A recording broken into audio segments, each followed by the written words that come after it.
قصور میں مذہبی امتیاز کا ایک پریشان کن واقعہ پیش آیا، جہاں الغنی میرج ہال کی انتظامیہ نے ایک مسیحی جوڑے کے لیے صرف ان کے عقیدے کی بنیاد پر شادی کی بکنگ کرانے سے انکار کر دیا۔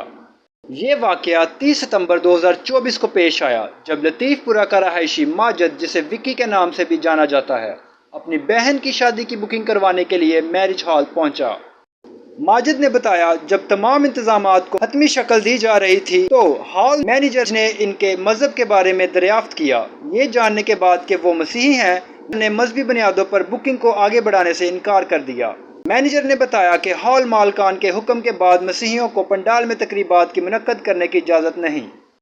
امتیازی سلوک کے اس عمل نے پاکستان میں اقلیتوں کو درپیش چیلنجوں کو اجاگر کرتے ہوئے مسیحی برادری کے مذہبی جذبات کو شدید ٹھیس پہنچائی ہے۔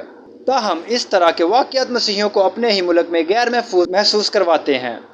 انہوں نے پاکستان میں مذہبی منافرت پھیلانے سے روکنے اور اقلیتوں کے حقوق کے تحفظ کے لیے الاسانی میرج ہال کے مالکان کے خلاف قانونی کارروائی کا مطالبہ کیا ہے۔ جب معاملہ ڈسٹرکٹ قصور مساق سینٹر لے جایا گیا تو انچارج نے ہال مینیجر سے رابطہ کیا۔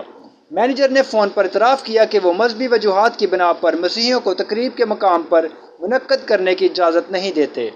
معلومات کا قابل اعتماد ذریعہ CRC۔ جڑے رہیں CRC کے ساتھ۔